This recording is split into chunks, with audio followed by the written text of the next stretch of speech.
students. Today we are going to do revision on Educating Mother by Suganti Krishnamachari, that is chapter number 7, and we are also going to revise formal letter. So all of you be ready with a pen and a notebook to write all the important points that we are going to discuss today. Let us first start with Educating Mother, chapter number 7, written by Suganti Krishnamachari. Now this chapter is all about appreciating the art of storytelling. Today's children are more intelligent and are of technologically bent of mind, and they can no longer be silenced with old fantasies. That's what the story is all about. One day, grandmother asked her daughter to tell the story to the children. There were 4 children were listening to the story. They were Venku, Ambu, Ramu and Janaki. Mother cleared her throat and started long ago. As soon as mother said long ago, Venku, her 3-year-old nephew, squeaked and asked, how long ago? Then narrator tries to ignore his question by saying, never mind, it was a long ago. Let's go on with the story. Ambu and Venku were eager to know the correct date and time when the story started. Now since mother was unable to answer their question, so she decided to ignore them and she continued with the story. There was a girl called Goldilocks. Now again Ambu whispered, thank God you did not choose to call me long nose or saucer eyes. She thought, how could parents come up with such names? Now her mother again ignored her and she continued with the story and said, Goldilocks decided to go for a long walk. Now she was again interrupted by her 4-year-old son Ramu, as he asked, did she have a weight problem? Now for this, mother does not have any perfect answer. So she said, no, she does not have any weight problem, but she went for a long walk and she was lost in the forest. Now, when these children understood that Goldilocks was lost into the forest, now Janki, her 6-year-old niece, interrupted and said, if she had a cell phone, she could have called her mother and informed her where she is. Now for this, Ambu replied, there was no cell phone in those days. Now Janki understood that it was very old story. Almost by now it is a history. Now mother was fed up with their questions, but she still continued narrating the Goldilocks and 3 bears stories. She said, Goldilocks came to a cottage which belonged to 3 bears. She was so hungry that she had a sip from Father Bear's cup and Mother Bear's cup, but she did not find it comfortable. When she finally tried Baby Bear's cup of porridge, she found it perfect. So she drank the porridge. Now since she was so tired, she walked towards the bedroom. She finds the baby bear's bed to be perfect. So soon she fell asleep. Now Ambu was not satisfied with the story, so she modified the story. She thinks that the Goldilocks was a murder mystery. So mother asked her, how could it be a murder mystery? Ambu genuinely feels that why someone will just unnecessarily keep the bowl of porridge. She feels that it is definitely a murder mystery. She describes that Goldilocks might be a heiress and the house in the forest belonged to the person who stood to inherit the property if she died. That means that there is someone who wants Goldilocks to die so that that person can capture the property after her death. Now, when that particular person saw Goldilocks walking into the forest, he must have kept the bowl of poisoned porridge in the cottage and she must have drank the poisoned porridge and died. Now, Ambu felt the bears might be her mother's creation as she does not accept murder stories. Now mother understood that narrating the Goldilocks story was not the right choice, and all the others were interested in Ambu's modified murder mystery story. And she was logically correct also. No one will unnecessarily keep the porridge ready on the table, right? So she finally decided to tell them some other story. Mother starts narrating the story of Red Riding Hood. But the situation is no different. because the kids again scrutinize the story and finds loopholes in the plot and suggest alternatives. Now here, mother said Red Riding Hood took a basket full of cakes and went to visit her grandmother who lived in the forest. Now here, Janki was very eco-conscious. Now this time, Janki interrupted and said, humans should not interrupt in the forest land as this might disturb animals and nature. Here mother again ignored Janki's question and she continued with the story. She said Red Riding Hood met a wolf and told it that she was going to meet her grandmother who lived in the forest. The wolf got a cunning idea and it took shortcut towards the grandmother's house and ate Granny up. He got into Granny's bed. A little later, when Red Riding Hood reached the house, she looked at the wolf and asked, why are your ears so big? Now listening to this, Ambu snorted and said, if by chance any one of us had mistaken a wolf as grandma, then we would have been eaten up by her. Ambu said, even if wolf would have spared us, we won't be spared by grandma. Then the youngest, that is Venku, who was just 3 years old, innocently nodded his head and said, grandmas don't look like wolves. After listening to him, mother felt helpless as she was not able to entertain these children by her stories.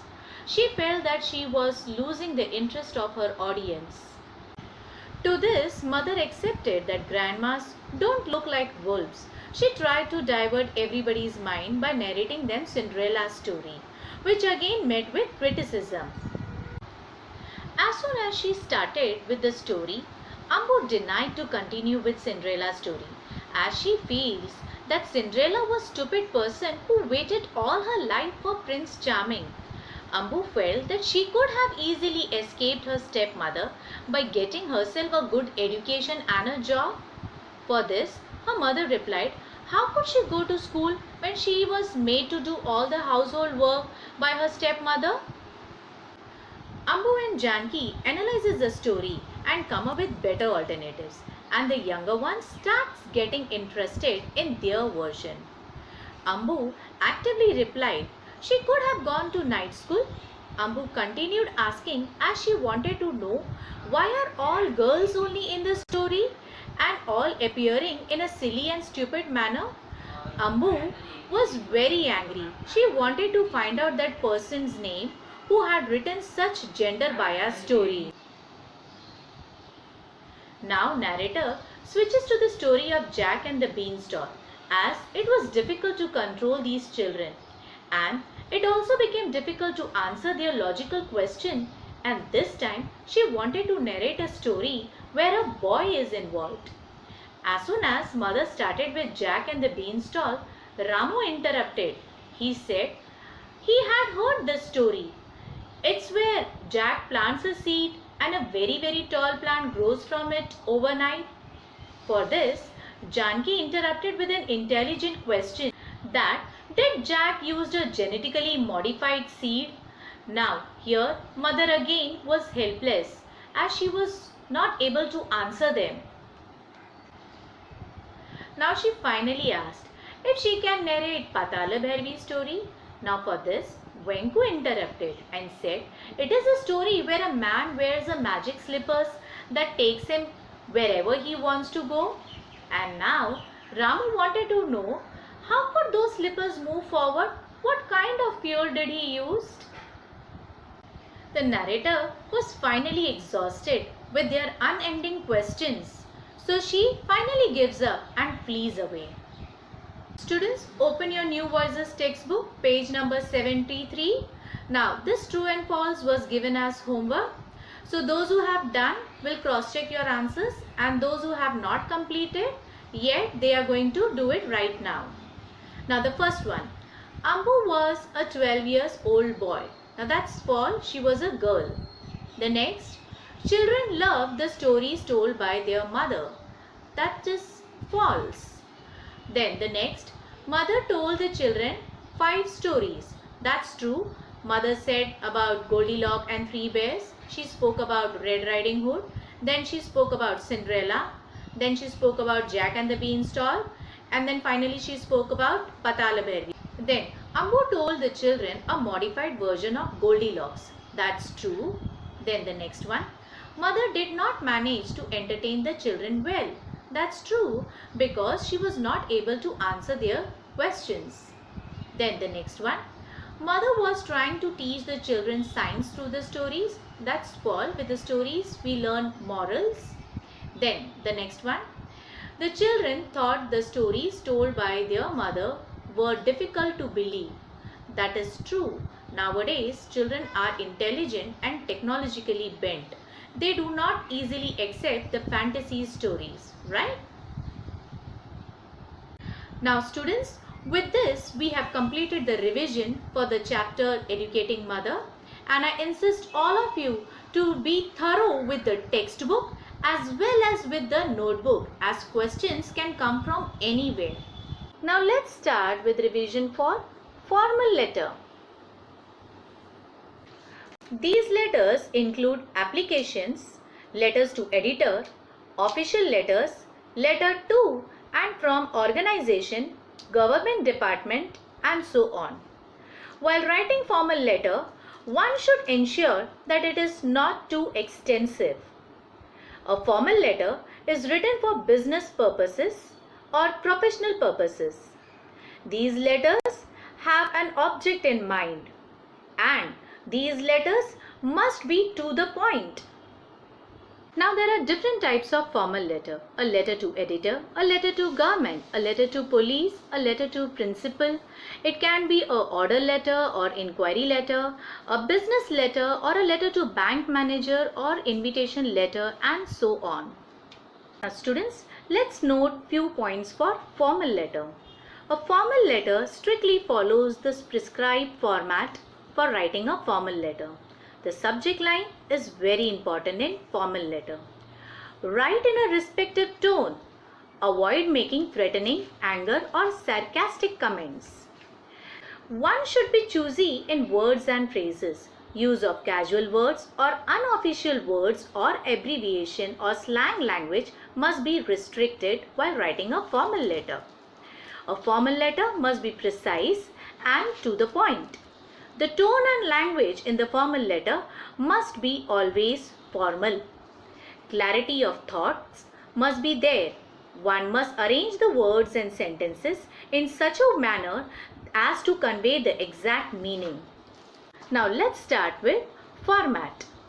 First is sender's address. The address and contact detail of the senders are written on the top left side of the sheet. A person writing the letter is the sender. Suppose you are writing the letter, so you need to write your address. Now we need to write the pin code while writing the address. Then you will not use any punctuation while writing the address or throughout the format. Then is date. Date is written below the sender's address. Adhere to the format, that is date, month, year. For example, 18 June 2020. Now, subscripting the date like ST, ND, RD are the incorrect way of writing the date. Write the name of the month in full. Write complete spelling of the month. Do not write incomplete year or use shortcuts. Do not write the date with hyphens or slash. Next is receiver's address. To one whom we are writing the letter will be the receiver's address. Now, you will write the receiver's name only if it is mentioned in the question, or else you will write directly the designation. The designation of the recipient of the letter are, for example, the officer, the principal, or the editor. Write the official address below the designation without leaving a line. Next is subject of the letter. Subject draws the attention of the reader. Write the subject below the receiver's address after leaving a line and above the salutation. Subject must be written in one line. It must convey the matter for which the letter is written. The next is salutation. It is important to use correct form of salutation. Example, dear sir, dear madam, sir, madam, respected sir or respected madam. One must avoid using the casual greetings like hi, hello and so on. The next is body. The body forms the most important section of the letter. We need to divide the body into 3 paragraphs.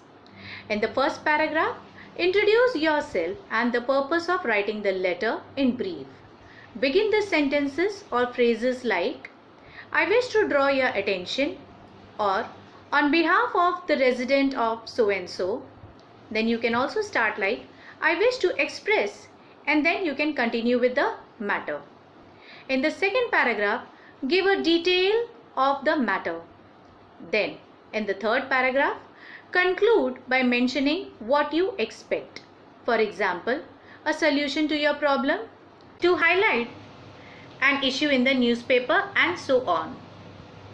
Subscription or complimentary closing. Write the subscription below the third paragraph. You will write subscription as yours sincerely or yours truly. Yours sincerely is used when writing to someone whom you have met before, or you have spoken to that person on phone, or somehow you know that person. And yours truly is written to someone you don't know very well. Now at the last you are going to write sender's name, signature and designation. Write sender's name if given in the question. If sender's name is not given in the question, then write XYZ. Below that you will write your designation. Now suppose you are writing the letter, so your designation will be student. Now students, with this we have completed revision for formal letter. Now all of you must watch the previous video for formal letter as well as the previous video for the chapter Educating Mother for detailed explanation. Alright, Sai Ram and take care.